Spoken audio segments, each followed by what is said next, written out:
Dini among gipangayo, pinaagi ni Kristo, namong Ginoo. Amen. Station of the Ama, cross. namo na ka sa mga langit, pagdayo mo ng imong ngalan, umabot ka namo ang imong gingalian, matuman ang imong pagbuot, pinisew tapan sa langit. Kala mo sa matag adlaw, ihatag ka namo karong adlaw. Duwa kami sa among mga sala. Ingon nagapasaylo kami sa kasala ka namo. Dili mo kami itugyan sa panulay, hinualo sa kami sa dautan. Amen. Maghimaya ka, Maria, na puno ka sa grasya, ang Ginoong Diyos na nakanimo. Bulan ka sa babaeng tanan, o bulan mo na sa pambuha sa tiyan mo sa Jesus. Santa Maria, inahan sa Dios, igampo mo kami makasasala karon sa oras sa among kamatayon. Amen. Himaya sa man sa anak mo sa Espiritu Santo. Ngayon sa hinggan karon sa gihapon sa kailan may katapusan. Amen.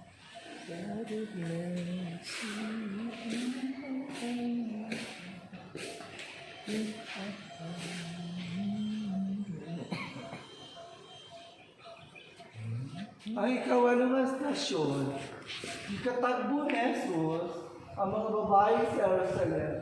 Nagasimba kami o nagadayo kami mo Kristo, kay tungod sa Los Santos na krus, itubos mo ang kalibutan.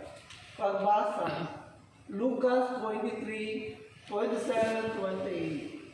May dakong panon sa mga tao na nasunod kang Jesus.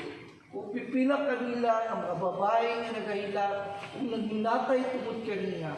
Station 8, ikawalong istasyon sa Mga krus. babae sa Jerusalem, ayaw ako ninuhilaki, kundi hilaki ang iyong kagalingon, ug ang inyong mga anak.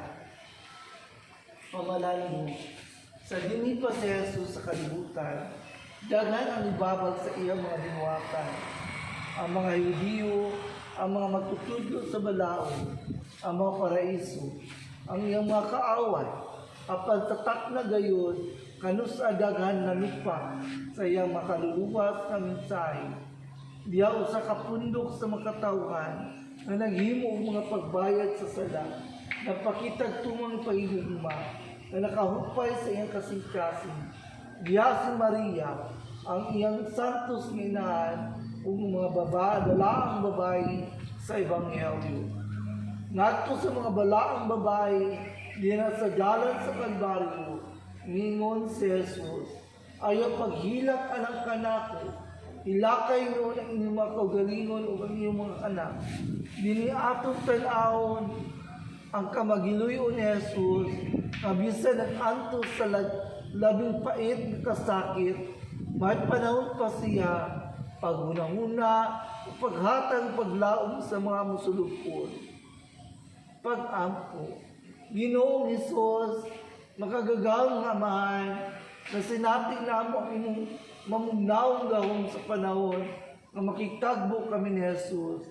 Tabangin nga makaila kami kaniya, diya sa imo ang kinabuhi, o makabuhat sama sa iyang gibuhat.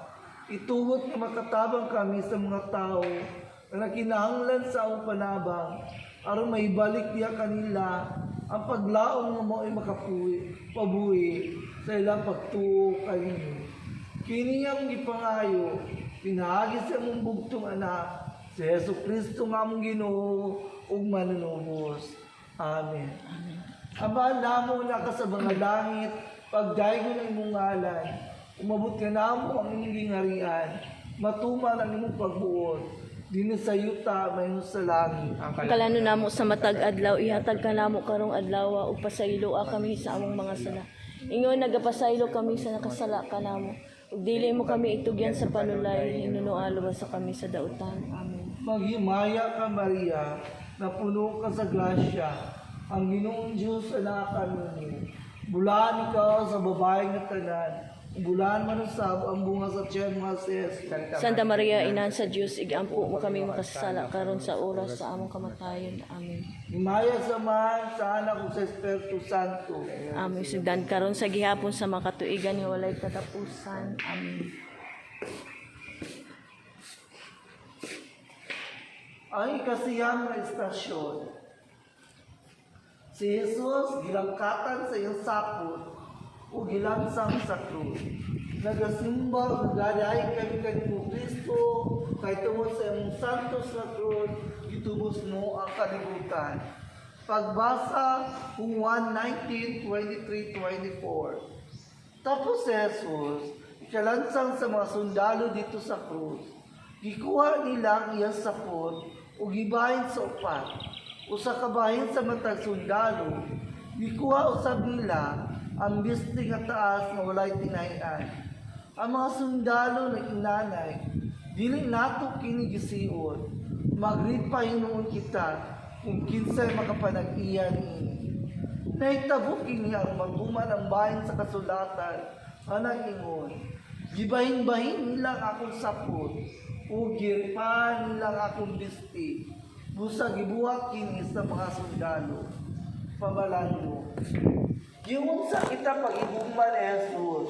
Iya kita ngayong hukma pinaagi sa pagsakripisyo. Sa iyang kaugalingon alang kanato. Ang pagbahin-bahin sa iyang sapot, mao'y tataw nga timaan sa iyang pag-alagad. Paghalad sa iyang kaugalingon alang kanato. Kung buot ka nga may sama ni Jesus, sa pagigugma ihalad iyong kaugalingon, iyong sakripisyo alang sa iyong isikataw. Mao kini ang tataw nga timaan, nga ikaw nigahin sa iyong kaugalingon, ngadto sa uban. Kinahanglan na may sama kita ni Kristo. Ang dalan ang kamatuoran, ug ang kinabuhi. Kini ang labing higpit, na paaging malaumon kita, musunod diin. Aron may sama ang atong hunahuna, kabubuton, o kasing-kasing ni Jesus. Mag-ampo kita sa Jesu Kristo, magpuyo dini kanato. Pag-ampo, maluloy ang amahan, gigugma mo ang mga taong mangyahantago. Kinsa muhatag sa iyang kaugalingon, sama sa paghatag mo kanamo sa imong kaugalingon. Diya sa larawan sa mong anak na si Jesus, ihatag kanamo ang matuon na pagkakabus sa kasing-kasing, aron makaton usab kami sa pagtugyan sa among kaugalingon. Diya sa imong mga kamot, o pagahin sa bisan unsa nga aniya kanamo, ngadto sa mga tao na naginanganglan. Kinuha kini ang sakripisyo nga ihalad kanimo, uban ni Jesucristo nga among Ginoo. Amen. Amahan namo na ka sa mga langit, pagdaygon ang imong ngalan, umabot ka namo ang imong gingharian, matuman ang imong pagbuot dili sa yuta maingon sa langit. Ikaw na mo sa matag adlaw, ihatag ka na mo karong adlaw. Pasaylo kami sa among mga sala. Ingon nagapasaylo kami sa kasalanan. Inualwaso kami sa daungan. Amen. Maghimaya ka Maria, na puno ka sa grasya, ang Ginoong Diyos anak kanimo. Bulan ikaw sa babaeng tanan, ubulan manusab ang bunga sa tiyan mo si Jesus. Santa Maria, Inahan sa Diyos, ikampo kami magsala para sa oras sa among kamatayan. Sumaya samahan sa anak sa Espiritu Santo. Amen. Sa gihapon sa may tuloy. Ikaw na pulong istasyon. Si